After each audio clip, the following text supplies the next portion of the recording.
Recently ICT পরীক্ষা নিয়ে একটা খুব নতুন ধরনের প্রবলেম হচ্ছে যে দেখা যাচ্ছে, কারণ বোর্ড থেকে একটা রিউবিক্স দিয়েছে বা একটা মান নির্দেশিকা দিয়েছে। সেখানে ৪ নাম্বার প্রশ্নে অর্থাৎ সৃজনশীল প্রশ্ন যেখানে ২ এর পরিপূরকে যোগ করার কথা, সেখানে বলা হয়েছে যে আপনাদেরকে ১৬ বিটেই করতে হবে। অর্থাৎ অ্যান্সার শিটটাতে ১৬ বিটে অ্যান্সারটা দেওয়া। অনেকে জিজ্ঞেস করছেন ভাই ৮ বিটে কেন হবে না? বোর্ড বইয়ে তো ৮ বিটে দেওয়া আছে। তাহলে কোনটা রাইট কোনটা রং? সেটা নিয়ে একটা বড় ধরনের ডিসকাশন শুরু হয়েছে।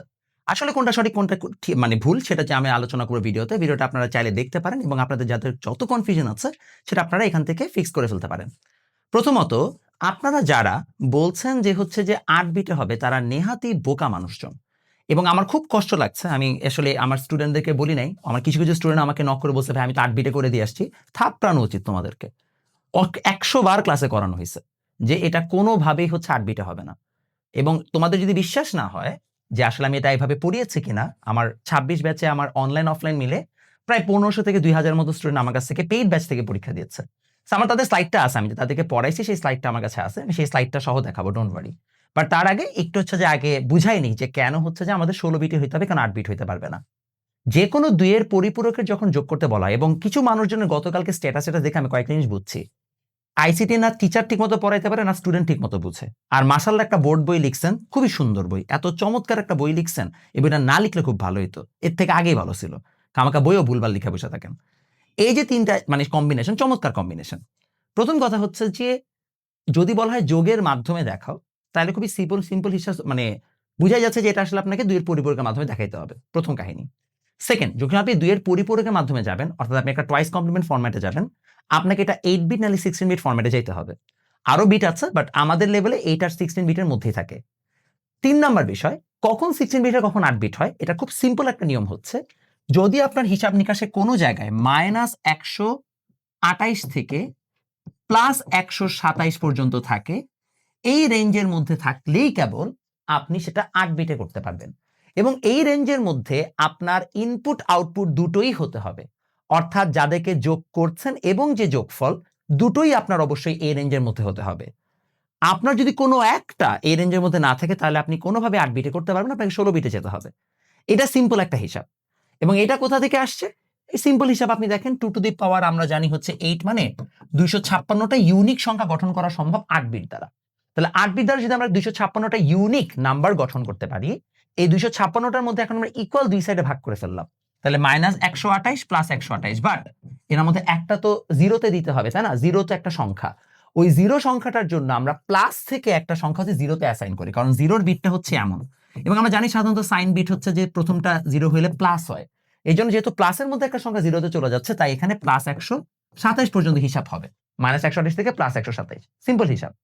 এই প্রশ্নটা যদি খেয়াল করে দেখেন, এটা দেখেই বোঝার কথা যে এটা আমাদেরকে টুয়াইস কমপ্লিমেন্টে এবং ১৬ বিটে করতে হবে।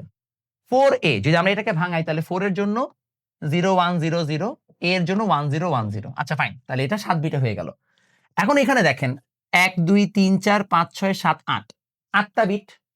তাহলে যদি আপনার কোনোভাবে বললাম না যোগফলটা ৮ বিটে হয়। যোগফল ৮ বিটে আসার মানে কি? যোগফল ৮ বিটে আসার মানে হচ্ছে যে এই টোটালটা হচ্ছে আমাদের ডেটা বিট। এখন ডেটা বিটই যদি ৮ টা হয়ে যায়, তাহলে স্যার আপনার কিছু করার নাই। ডেটা বিট যখন ৭ টা থাকবে তখন আপনি সাইন বিট হচ্ছে যে একটা এড করে ৮ বিটে হিসাব নিকাশ করতে পারেন। কিন্তু ডেটা বিটই ৮ টা।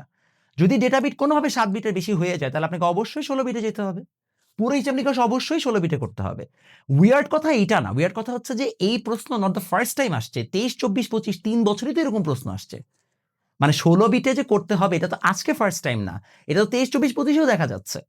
এবং আমি প্রিটি সিউর কলেজগুলোতে বিভিন্ন পরীক্ষায় অলরেডি ১৬ বিটের যোগ বিয়োগ অনেকবার আসছে। তাহলে কিভাবে আপনার স্টুডেন্টরা এখন হচ্ছে কনফিউজ থাকেন? হোয়াই? কারণ কনফিউশনের কি আছে? আর যারা বলছেন বোর্ড বইয়ে এটা আছে, বোর্ড বইয়ে যে এটা ভুল আছে এটা নিয়েও তো আলোচনা গত ২-৩ বছর ধরে হচ্ছে। মানে ব্যাপারটা এমন হতো যে প্রথমবার এটা আসছে ১৬ বিটের। আগের আগে সবসময় ৮ বিট আসছে। বোর্ড কোয়েশ্চেন ঘাটলেই তো বিগত বছরের কোয়েশ্চেনগুলোতে দেখা যায় যে হচ্ছে যেগুলো ৮ বিট না এগুলো ১৬ বিটে করা আছে। প্রত্যেকটা গাইডেই তো ১৬ বিট অ্যান্সার করা আছে। মানে কি তোমরা কি কিছুই পড়ো না? নাকি MCQ solving class, CQ solving ক্লাসটাও দেখো না? মানে আমি তো কিছুই বুঝি না তোমাদের কাহিনী।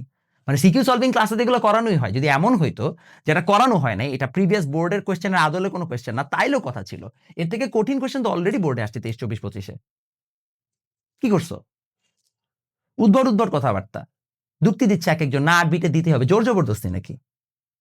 আর আপনারা যারা আমার কাছে মানে অফলাইনে পড়ছেন ইন পার্টিকুলার, তোদেরকে আমি খালি সামনে তোদেরকে এমন মানে বাইরাবো আমি, খালি তখন দাবি করবি যে না ভাই এগুলো পড়ার নাই।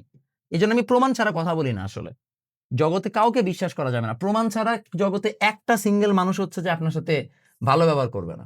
তো আমি এই জন্য প্রমাণ নিয়ে সবসময় ঘোরার প্ল্যান করছি যে না ভাই আমি কাউকে বিশ্বাস করি না, আমি প্রমাণ সহ কথা বলবো। দাঁড়ান, প্রমাণ তো আবার এইখানে নাই, আমি আরেকটা স্লাইড থেকে প্রমাণটা দেখাইতেছি। এই যে নেন, বের করছে আমাদের হচ্ছে যে এবছর যে স্লাইড পড়ছে সেটা দেখেন। এখানে 2 এর পরিবর্তে যোগ বিয়োগের ক্ষেত্রে আমি স্ট্র্যাটেজি পর্যন্ত লিখে দিছি। লেখাই আছে যে ভাইয়া 8 বিট নাকি 16 বিট আইডেন্টিফাই করার জন্য কখন 8 বিট কখন 16 বিট, এটাও লিখে দিছি যে স্ট্র্যাটেজিটা যে দেখেন যদি কোনোভাবে আমাদের 16 বিট রেজিস্টারে তখন কখন হবে, মনে করেন দুইটা ইনপুট হচ্ছে যে আপনার নর্মাল আছে কিন্তু আউটপুটটা হচ্ছে 128 থেকে বেশি, তাইলেও 16 বিট রেজিস্টার। যদি আমাদের এমন হয় ইনপুটই হচ্ছে 16 বিট রেজিস্টার লাগতেছে, সেটা মানে ডাজন্ট ম্যাটার, ইনপুট আউটপুট যে কোনো একটা 16 বিটে গেলে আমাকে পুরাটা 16 বিটে করতে হবে। এই কথাগুলো লিখে দেওয়া হয়েছে। মানে আমি আর বিরক্ত, বুঝছো, মানে মাঝে মধ্যে খুব মেজাজ গরম লাগে। সারা বছর কষ্ট করে পড়ানোর পরে যদি এইসব জিনিসপত্রই ভুল করে এবং বলা হয় ক্লাসে যে দেখ এই জিনিসটা কিন্তু বারবার আসবে, দেখ 23, 24, 25 সালের কোয়েশ্চেন আমি করাই দিচ্ছি, বিশ্বাস করতেছেন না? কাতক সহ্য হয় যদি আমি সেগুলো দেখি যে বসে বসে যেগুলো পারে না, মেজাজটা গরম লাগে। মানে আগে তো পিরানো অ্যালাউড ছিল, মনে করেন আসলে পিরানো উচিত এগুলোরে। এই যে দেখেন 100+30 2 এর পরিবেশ গঠনে যোগ করো, পুরাটা হচ্ছে 16 বিটে করানোর কথা, করাইছি দেখাই দিছি পুরো কিভাবে 16 বিটে করতে হবে। ঢাকা বোর্ড 23 কোয়েশ্চেন করাইছি, এটা দেখা 16 বিট রেজিস্টার লাগবে বলা আছে, যেখানে 7 বিটের অধিক তাই হচ্ছে আমার 2 বাইট তথা 16 বিট রেজিস্টার লাগবে। মানে ধরে ধরে করাই দেওয়া হচ্ছে, তারপরেও এই গাধারা এরকম কাজ করে পাস, কিছু বলার নাই। আর দয়া করে যারা বোর্ডে আছেন ভাই দেখেন ঠিক মতো বোর্ডে বই লিখতে পারলে লেখেন, নাইলে লিখেন না।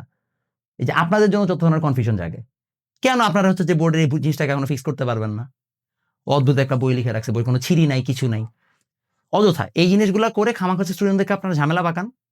আর আমি জানি না আরো সাথে ভাই যারা একটা সাবজেক্ট সম্পর্কে পুরো নলেজ না নিয়ে কেন পড়াতে চান। দেখেন আমি নিজেও আইসিটিতে এত নিজেকে এক্সপার্ট দাবি করি না, আমি প্রতিনিয়ত শেখার চেষ্টা করি, ভুল হলে সেটাকে শুধরাই। আপনার একটা ভুল করলে অনেক বড় সমস্যা হয়ে যায় সবার, এগুলা বুঝেন। আর যারা স্টুডেন্টরা আছে একটু পড়াশোনা করো দয়া করে। মানে বিগত বছর প্রশ্নগুলো মানুষজন সলভ করে সেটা না দেখে নিজে সলভটা করো, তাহলে এই ভুলগুলা ধরা পড়ে। যখন মানুষজন সলভ করে তখন এই ভুলগুলা মাথায় ধরা পড়ে না। 100 বার বলতেছি, যা হয়েছে হয়েছে। যারা 27 ব্যাচ আছে 28 ব্যাচ আছে দয়া করে এই ভুলগুলা রিপিট করো না। নিজের থেকে হচ্ছে কোয়েশ্চেন সলভিং শিখো, নিজে থেকে অনুশীলন করা শিখো, অনেক বেটার কাজে দিবে।